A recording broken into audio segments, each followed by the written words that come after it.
Namaste, and welcome to our continuing series, Interviews with Disciples and Devotees. Today, I have the honor of welcoming Lakshman, who has been in the ashram since at least you first came to the ashram in 1944.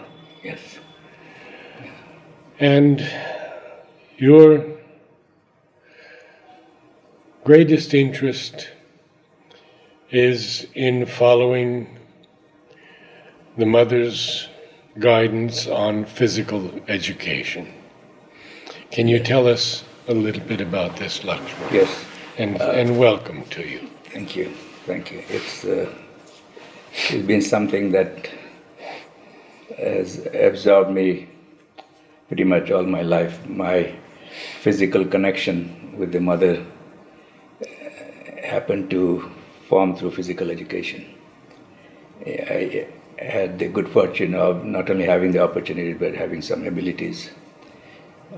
So I was privileged to have her watch from the time I was a toddler. The first memories I have of the mother was when I was a toddler, and they had acquired the dortoir that came with the playground. Mm-hmm.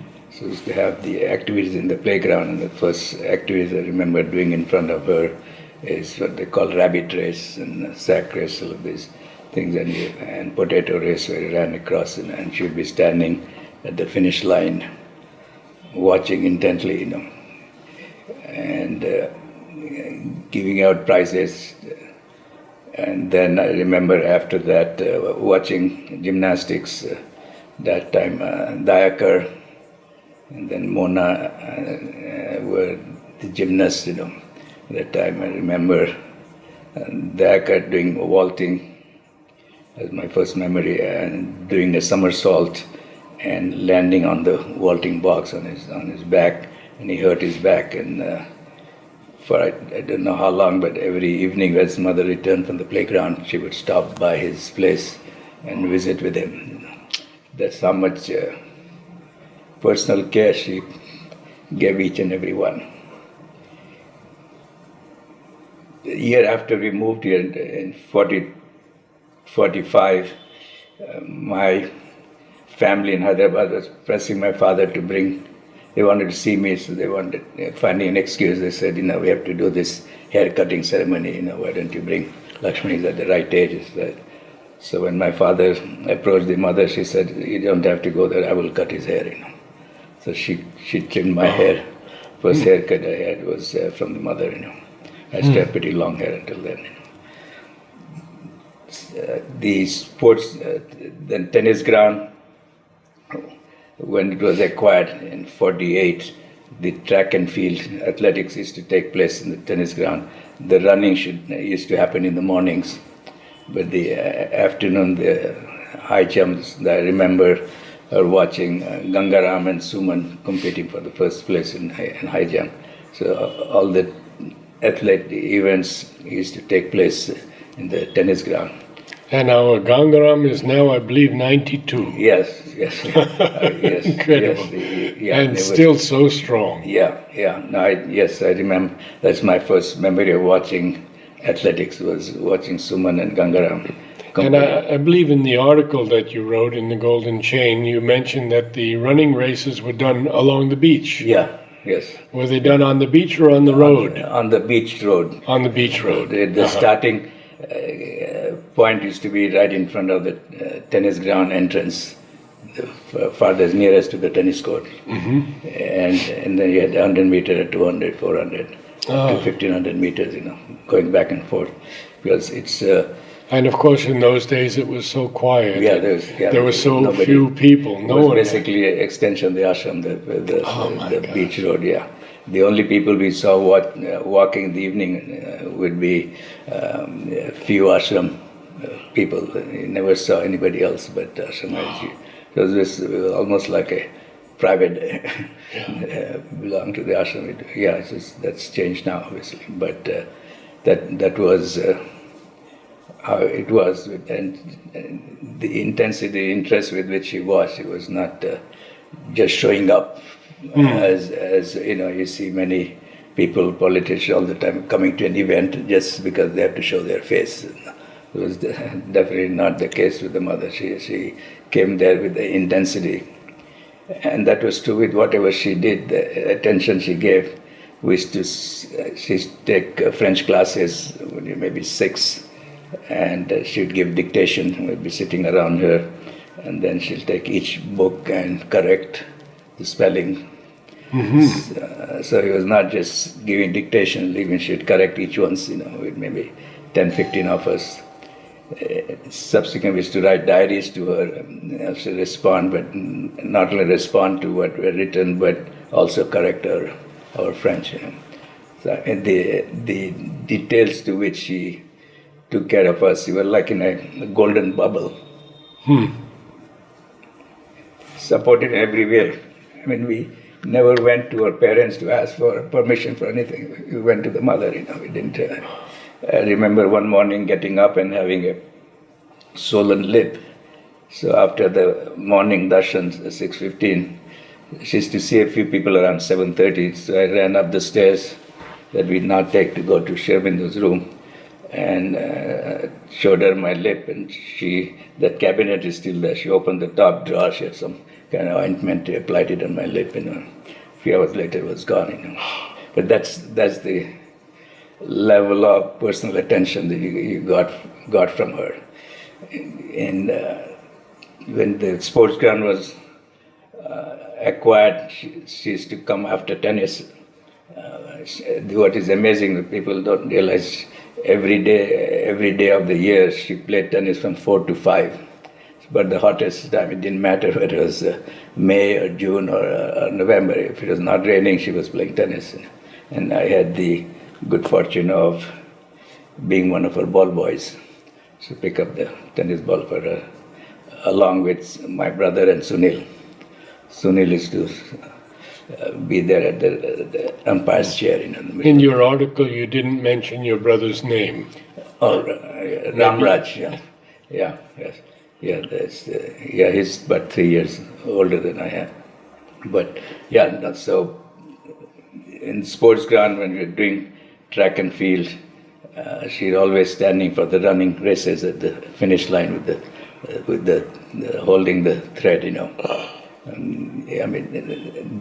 remember one time I was doing high jump, whatever sport we were doing. She's sitting right on the other side of the sandbox. One time I was doing a hop, step, jump, triple jump, and I jumped about 6 inches, 30 centimeters or so behind the takeoff line. And according to rules, Arun Kumar was measuring from where I should have taken off for. But now you were behind the line, so you didn't make a mistake. You were just behind the line. But you didn't get up to the line. Right, which I should. You practice, but sometimes your strides change a little bit with nervousness. So I jumped from behind the line. So Arun Kumar measured from the right starting point. Had still made the ashram record, but that was not enough for the mother. She wanted him to measure what my actual jump was. She had him from where you took off. Where I took off. Yes. That was more interest to her. So that's the level of attention she paid to everything we did. I remember doing gymnastics as to do in front of Nehru when he visited the ashram, in front of the playground. I didn't realize there was a picture that the archives had that I'd never seen, with me standing with Manoj and 2 other people in front of Nehru and the mother. When we used to pick up balls, he came one day entering the tennis court, and Amio showed her the new camera that he had just acquired. So mother looked at it and said, "I will take a photo."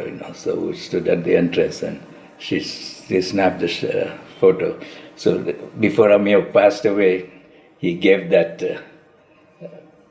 negative to my brother Ramraj. That's how we have that.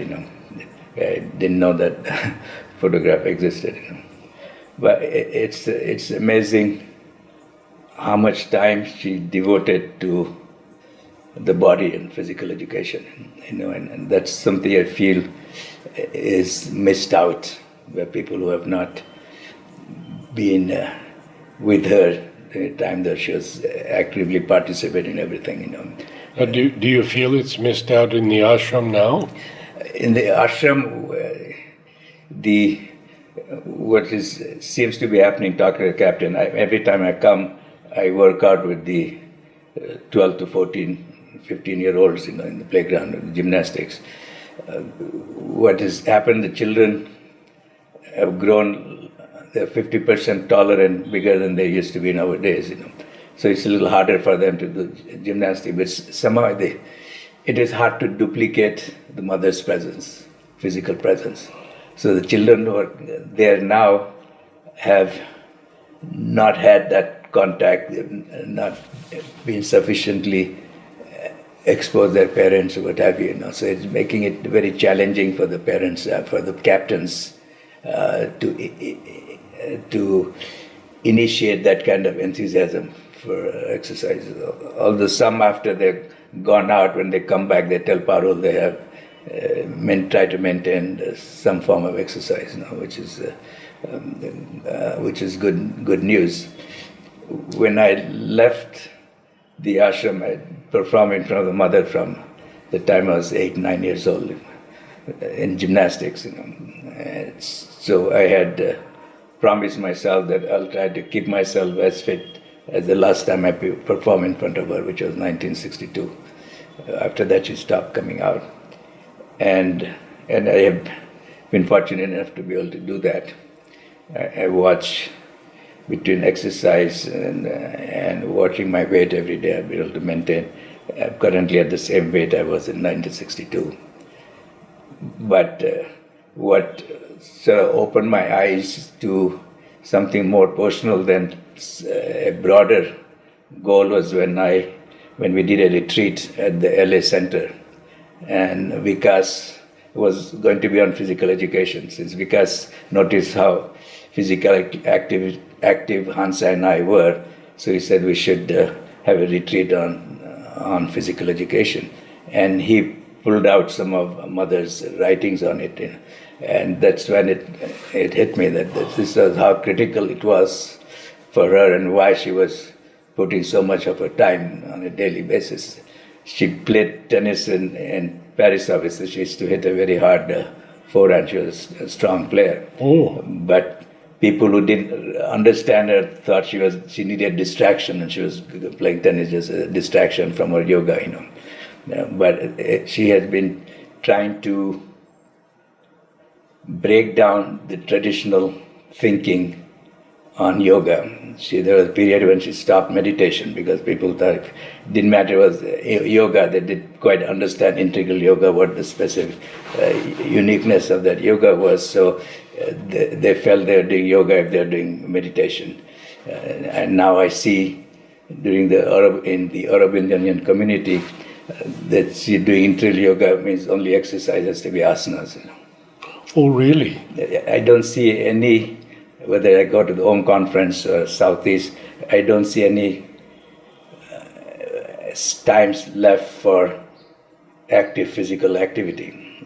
It's left optional. The point I try to make is that the only discipline the mother imposed was in physical education. And I don't think there was anybody in the ashram who could have been a better disciplinarian than Pranab. Please tell us. Pranab came with a background of physical education from Calcutta. He was a boxer, was he not? Yeah, and he was obviously very fit, muscular, and so, but he was connected with her in one of her past lives. He was mother's son, so I forget what context. So he has been with her in his previous lives. So she, from almost day one, she pampered him. She made sure he had his every need met, physically, emotionally. She set up the separate playground trust, GSASA trust, with Pranab as the only trustee. So she had given him full control over it. And if you had to miss a day in the physical education, you had to get a chit from dispensary, from Nipenda, saying that Lakshman was unable to because of this, that, they had to provide that chit. That was not required in the school. The only place that strict discipline was required is in physical education. Because the body has been neglected. The concept, she said, if you don't mind, I'd like to read. Oh, please, yes, do. Is this what you gave to me also? Right. Yes. She says, for example, as I was saying at the beginning, the body's formation has a very minimal, a quite subordinate importance for a saint or a sage. But for this supramental work, the way the body is formed has an almost crucial importance, and not at all in relation to spiritual elements, nor even to mental power. These aspects have no importance at all. The capacity to endure, to last, is the important thing. Then she goes on to say, one has to fight against a formidable mass of stupid prejudices which create an irreconcilable antagonism between material and spiritual life.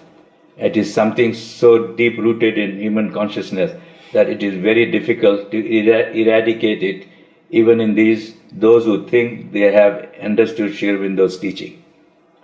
And many people said, when for altogether different reasons I began to hold meditations again, at last we are returning to spiritual life. This was indeed what prevented me from holding them for a long time. It was in order not to encourage this stupidity. But for other reasons, it was necessary to do it, so I did. So long as this foolishness is not uprooted from human consciousness, the supramental force will always find it considerably difficult not to be engulfed in the obscurity of a human thought which understands nothing. That's all the same, we shall succeed. I chose this book, The Supramental Manifestation, in order to have the opportunity of putting you into contact with the truth, expressed in an almost combative form, in order to fight against this old division, this total lack of understanding of the eternal truth. And perhaps when we finish reading it, I will start the meditation again, but certainly not to return to spiritual life. It is so deep-rooted, even those who outwardly profess to understand, when they think of the spiritual life, they immediately think of meditation. True. Then she says, from our experience, we have found that a particular system of exercises cannot be stamped as the only yogic type of exercises. And we cannot definitely say that participation in those exercises only will help it to gain health because they are yogic exercises. Any national system of exercises suited to one's need and capacity will help the participant and improve in health. Moreover, it is the attitude that is more important. And well-planned and scientifically arranged program of exercises practiced with a yogic attitude will become yogic exercises, and the person practicing them will have the full benefit from the point of view of physical health and moral and spiritual uplift. So she's not dogmatic of what exercise. She recognizes different people, their abilities may be different, but she wants to break this barrier that only if you do asanas, pranayama, you're doing yogic exercises. She talks about endurance. So four components to what I feel is important in her yoga with regards to the body is endurance, aerobic exercise, whether it's brisk walking, but not, I see people walking on the beach in conversation. It is silent walking where you're focused on your own breath, on the mother, so you focus internally, not as a walking for discussion. The second is strength. You need muscular strength to support your skeleton. The third is balance. Body has to be balanced. And the fourth is elasticity, flexibility. So that's where asanas play a role in maintaining that flexibility. But you do need endurance. So in the Vedic times, they did lati and there are all kind of aerobic exercises they did. It was not just sitting in meditation. But that has been totally removed from the Indian consciousness. People, maybe Buddhism and subsequent Shankara, what has happened is they have viewed the body and this life on earth as a shackles and a misery that one has to get out of. So over time, the importance of the body has been neglected because it was viewed more as a prison than as a means of supporting consciousness. And that's why I feel the most fundamental difference in the supramental yoga, Mother and Sri Aurobindo, is they are talking about establishing the grounds for a new species, the supramental species. And just like it took 1 million years from the chimpanzee to the first Homo erectus, the first man, and it has been only 300,000 years since the first walking human, and 100,000 years since our species, Homo sapiens.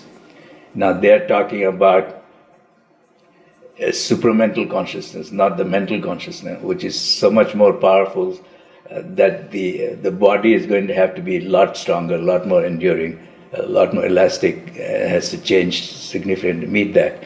And that's not going to happen overnight. They both, Sri Aurobindo and their mother, gave time period of 300 to 1,000 years. You compare that to 300,000 years, you're talking about something that they are expecting to accomplish, but that cannot happen with, as Mother said in her newer message, are you willing to collaborate? Yes. Okay, and I feel personally that level of collaboration is not there in the extended ashram community. It's gone back to the old traditional methods of satsang, lectures, discussions, and again the body is not given importance. You may have Mother didn't say we'll have a gymnasium, we'll have a playground, so the people have option of doing it. No, the people had to do it, the children had to do it. For the school, Mother said when she started the free progress class, she said that students, innately humans have greater mental curiosity, the children have mental curiosity, so they will seek that. When she first started the free progress, she said, if the children don't want to come, let them not come. And there were a few that did the first week or two, maybe after that everybody came. So they didn't require, but that is not the case with the body when it comes to the body. It needs to be pushed. It's the basis of the lethargy. So that the body and the physical consciousness is very critical for this yoga, and that I feel that message is lost because they have written so many things on so many subjects that we have focused on covering all their writings, but have missed the central point that she has spent so much time on. That's why Sri Aurobindo, when he left the body, said her body was more suited to carry the work than his. And he was right. The amount of energy, time she spent is quite, when she played tennis, she was there out in the sun for the whole hour. The opponents would be changing after a few games. They're not playing a whole hour. Nobody was playing the whole hour. She was the only one on the court with Pranav next to her, but most of the balls she was hitting. Pranav was there as a partner. He would hit an occasional ball, he'll serve. But she's out there for a whole hour. People who have lived it know how difficult that is in the Pondicherry sun. Certainly. So there had to be a very strong and deep purpose for her, and that I feel is lost in the practice that it has progressed, because that's what separates. Majority people who don't know Srimad Yoga, they may read the Sehgal Gita, his writings on the Vedas and Upanishads. They'll say that's another interpretation of the scriptures. Right? They have so many, Yogananda has one, and there are many sages and saints have given their interpretation based on experience. They say Srimad is another to add to the list. But there's a lot more to that than just, that's what is lost. When people are listening to the lecture, they're seeing Shrimando's interpretation of, of the Bhagavad Gita or the Vedas. But what is lost on the audience is the body and the importance of the body. And if they are truly looking to be part of that sadhana, that yoga, they cannot do it without focusing on their body and exercising in whatever their body allows them to do, but be disciplined to do that. And that, I feel, is lost on the majority of the Aurobindo community. They've gone back to the old Indian trap of meditation and asanas. That's all you see. You see yoga centers and yoga thing all over the US.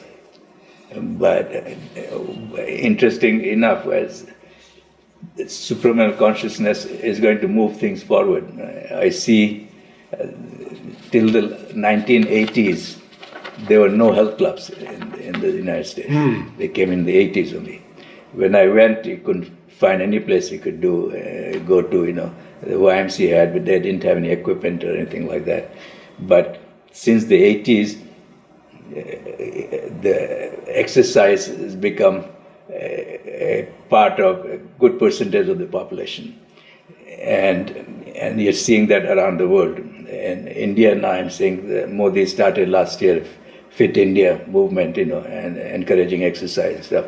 I see now a lot more people walking and running in Pondicherry. So it is happening all over, but the Aurobindo community is not focused on that. What have you been able to do in the U.S.? When I first went as a student, I had meager resources. There are no clubs. So my day, and I used to commute to IIT, Illinois Institute of Technology, for my graduate studies.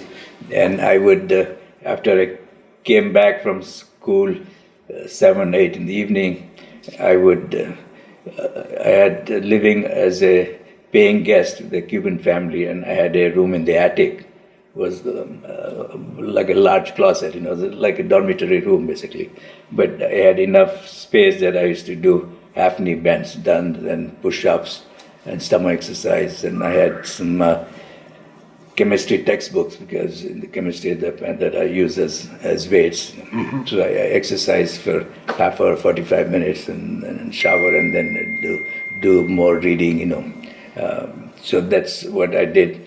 And I used to be able to play tennis. Tennis courts were available, so that was sort of the only sport that I could participate in. And so I used to play tennis, and that's something that I have kept up to this day, playing tennis. But from the 80s, gyms became available. When we had a home in the Midwest, you always have basements, so we used to have equipment in the basement available. So sometimes Chicago would be ice cold, snow. So Hansa and I could work out in the basement. So we always made sure we had access to a gym, tennis court. That was our high priority. And but what are you doing now at the center?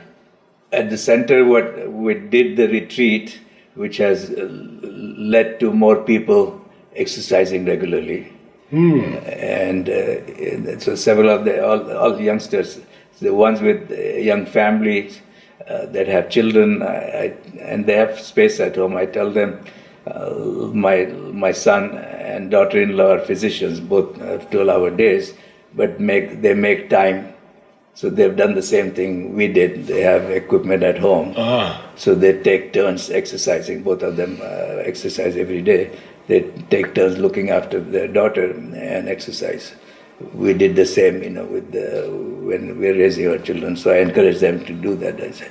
I said, if you are serious about it, you can always find time to do it. And so we have been able to instill that because they see both of us are fit. They see are very active on site, both physically and involved and in organizing the activities of the center. Although we are the eldest, we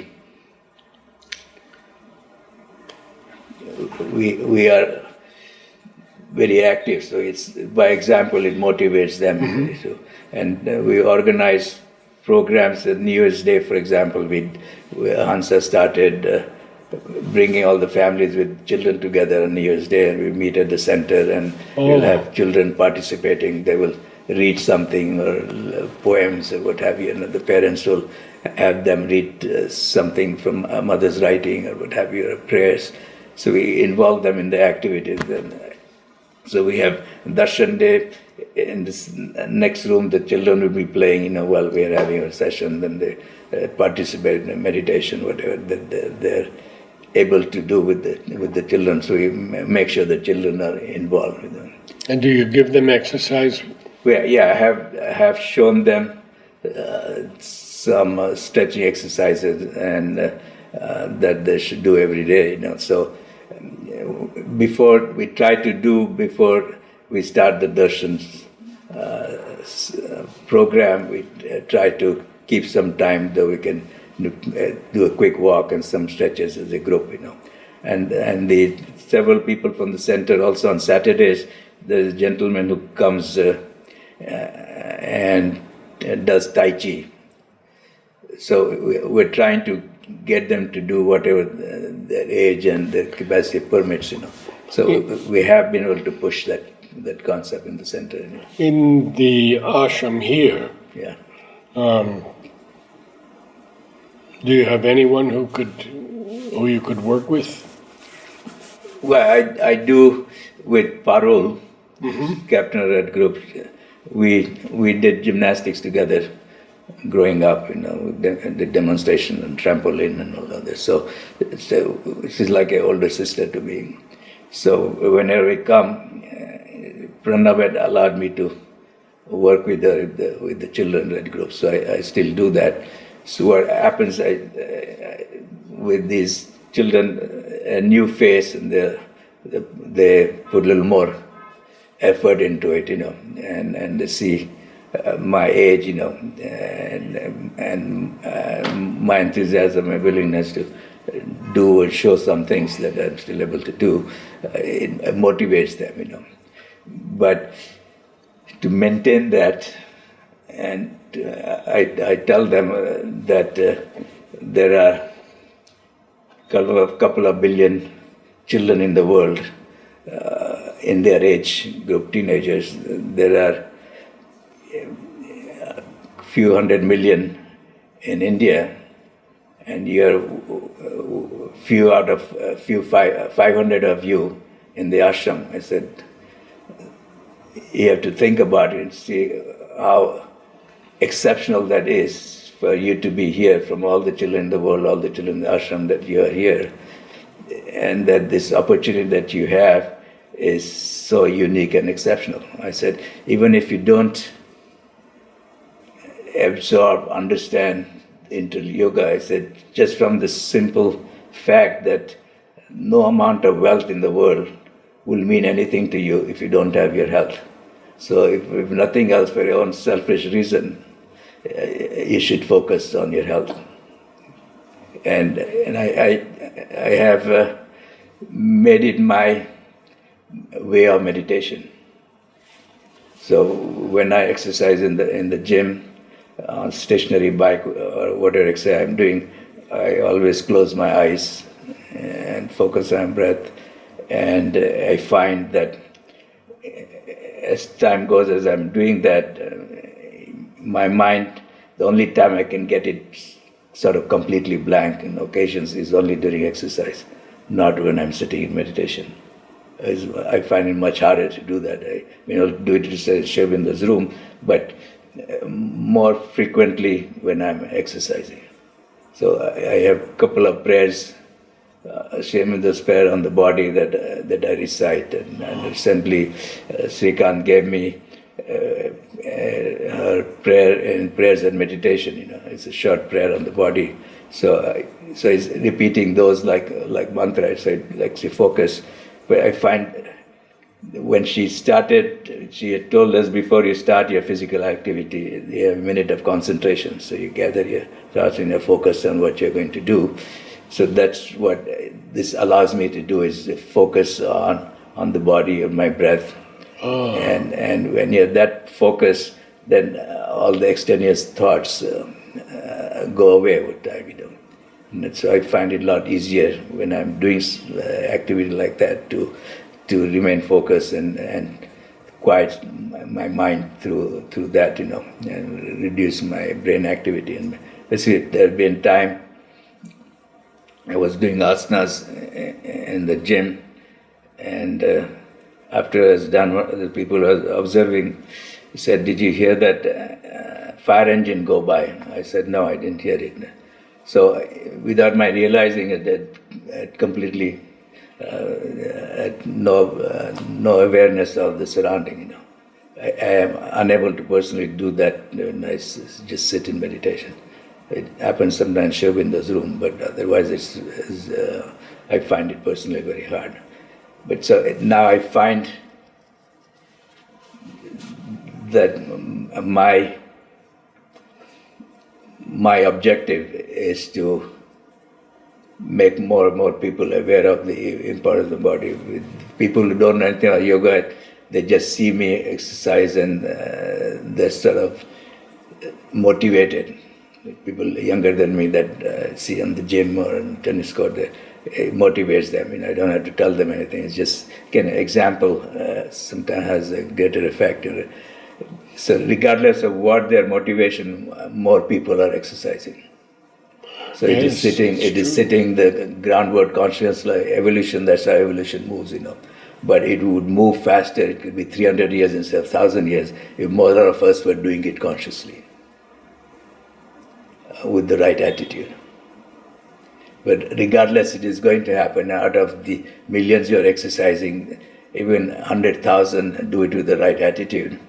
That sets the groundwork. As Shemendra says, it's not going to be overnight a supramental species, but there'll be like with the humans, you had Homo erectus and Neanderthals and Homo sapiens. You'll have transitional periods, but to stay within that time frame that they're given, we need more and more people consciously collaborating.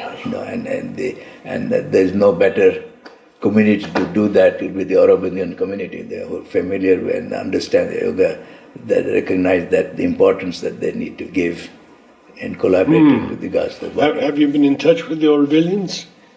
Well, I have tried. This article I sent to the Om conference, Julian and others, with the hope that they will. But their response is always, we have asanas,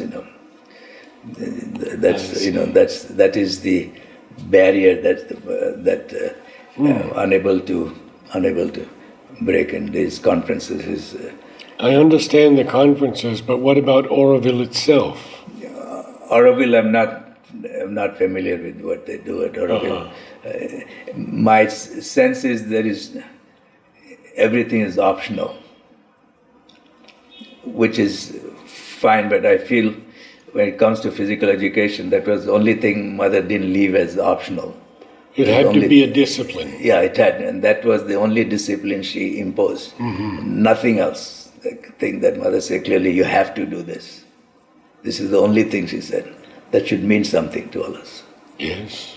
There's not a single thing that she was not willing to change, adapt, modify as she saw deemed necessary with the rules in the ashram or what have you. But with physical exercise, there was no optional, and what I hear in response is, yeah, we have walking trails, we have this.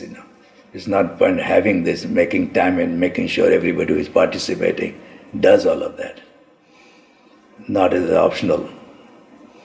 So if you want to follow her guidelines, then in all of these conferences, we have to make time and make it compulsory for people who are able to walk at their pace, walk in silence, and make it a form of meditation.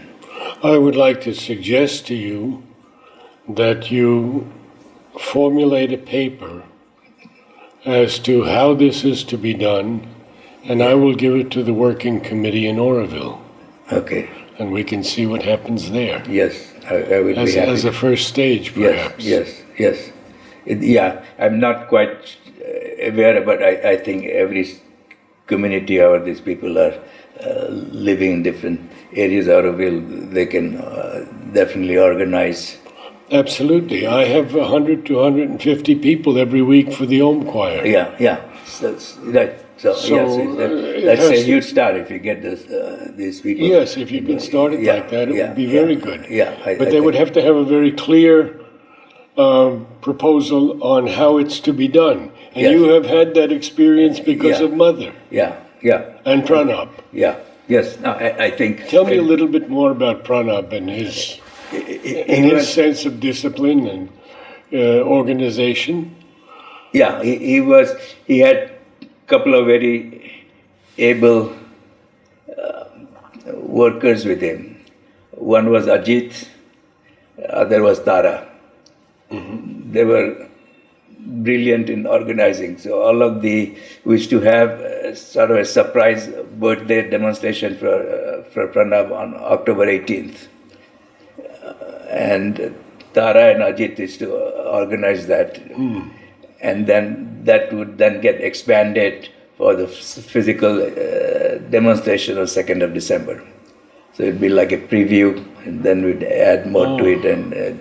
But this mass drill that we used to have every year, it was Ajit and Tara that used to put it together. Oh. So he had very, very competent, very able.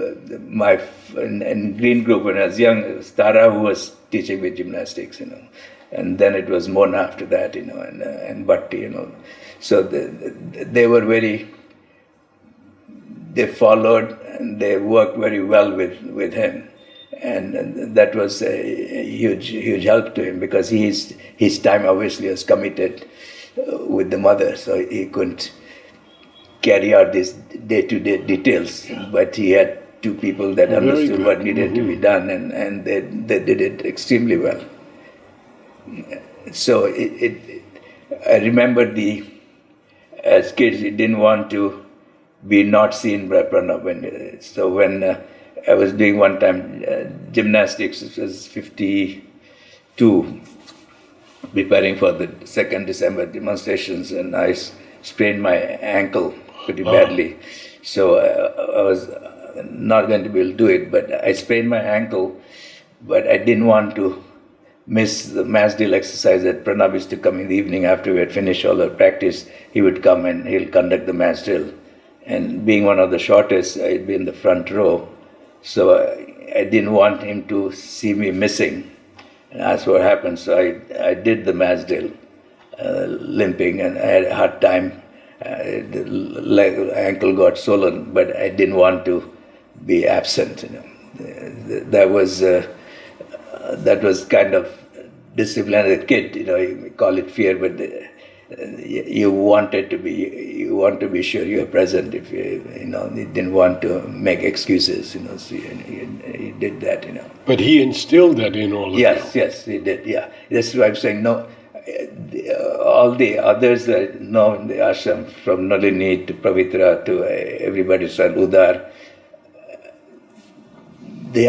all of them had their sweetness and interacting with children, but I don't feel they would be able to impose the kind of discipline that needed. That only Pranab, I feel, my experience was the only one with those skills. And he was the ideal instrument for the mother to establish the importance of physical education. And even when she was not attending, Udar used to keep her updated on the activities. And I remember when she used to be watching track and field and saying, anytime I got the first prize, when the evening when she distributing should be whether it's chocolate or peanut, she'll give me double the quantity, two peanut bags or what have you. So she really encouraged and motivated you in this fashion that you felt you had to do your very best for her, and that's the attitude one need to instill. If you have to put your best. I tell the children is you're not competing against anybody else. You're competing to make yourself better every day. That's more important. We had competition, but our focus was to do the very best we can, more than beating the next guy or that guy is doing the very best because mother is watching. So we have to put our all into it. How do you feel her now in you? I must say that I was so physically connected with her that I didn't make the internal connection till I left the ashram. I became more aware of her internally and her guidance and her orchestration of all my life since that I would not have had the opportunity to experience if I had not left the ashram. So it has made me a more aware individual. I think I could have fallen into the sort of mechanical rut of doing the same thing every day, and after a while you sort of become mechanical, you're not doing it consciously. So, but because I left and my memory of doing this thing for her, in front of her, that has stayed with me. Just on a personal note, you had mentioned that mother married you? Yes. So I went to the U.S. I mean, that's an amazing story. When I asked for permission to go abroad for the studies, she gave her blessings. Then a couple of days later, when I saw her, she says, find a way to preserve cheese at room temperature. So I'm thinking about that, and I said, and because cheese is to be wrapped in plastic, so I said, I have to study about plastics and how they. So when I started applying programs in plastic technology. So I applied to 4 or 5 schools in the U.S. and London University, and I got admission in 3. So I picked Chicago because my cousin was living there.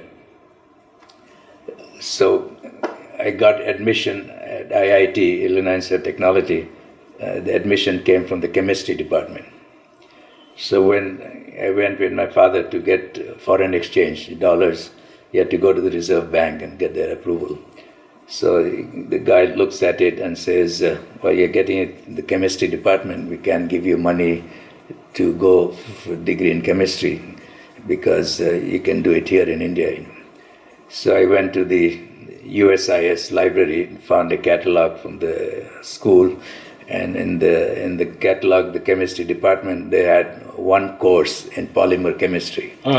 So I took that to the Reserve Bank officer and said, yes, this degree is coming, the plastic technology degree is being given by the chemistry department. Look here, there's a course in polymer chemistry.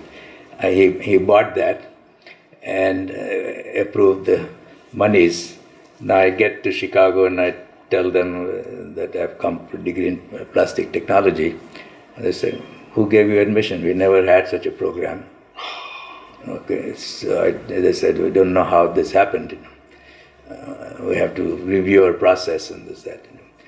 So they said, anyway, there is a gentleman, professor, who is a polymer chemist. Maybe you can do your thesis under him.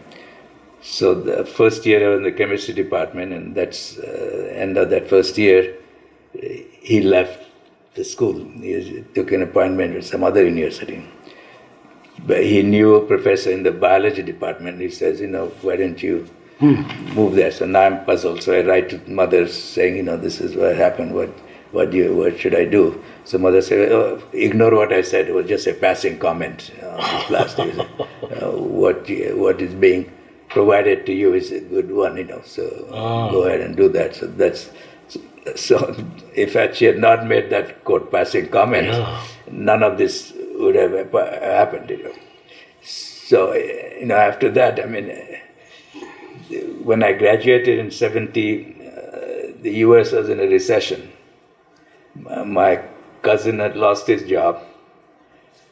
Within 2 or 3 weeks of me applying at different places, I got a job.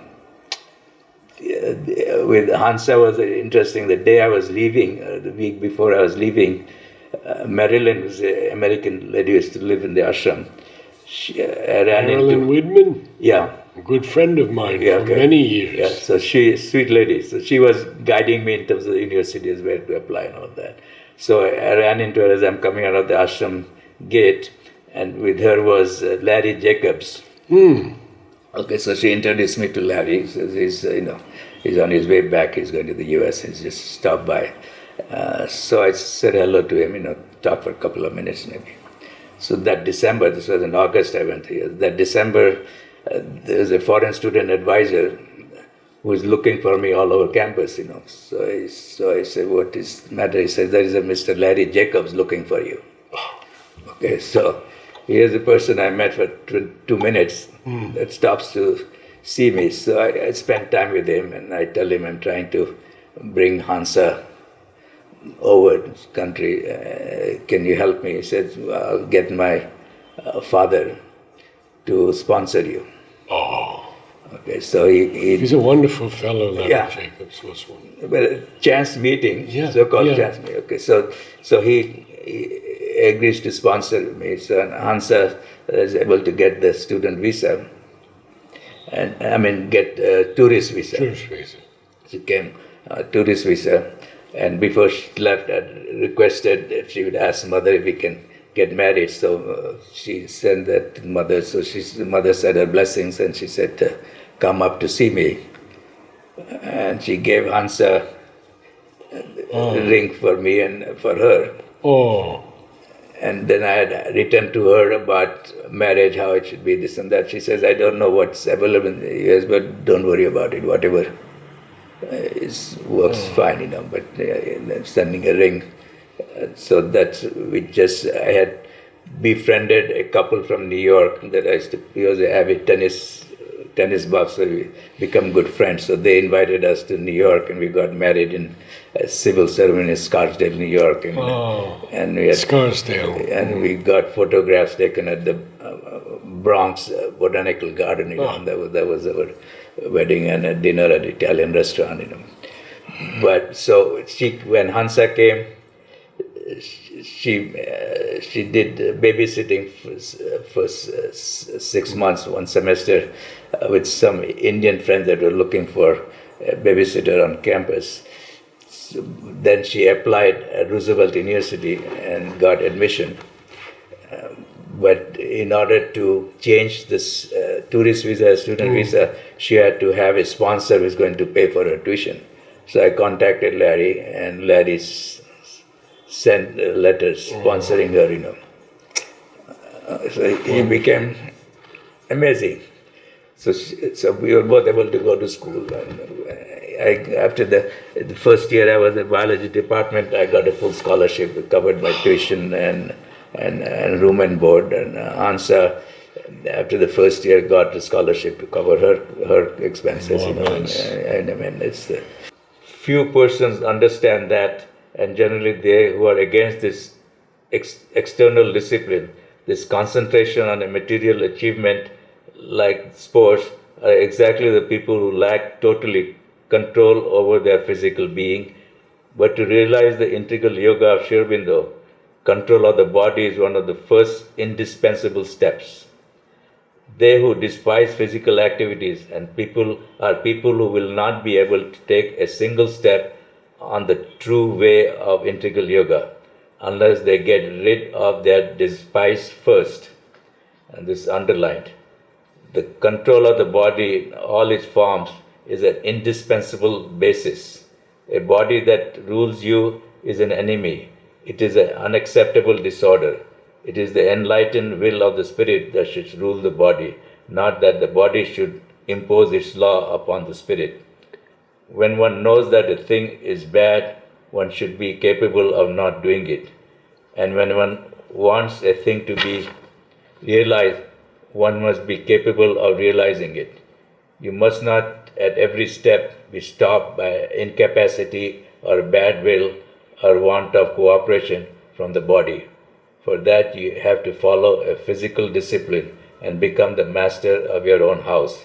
It is fine to escape into meditation and look down from one's pretended greatness upon material things, but one who is not master of one's house is a slave. Wonderful. She can make it more clear. Namaste.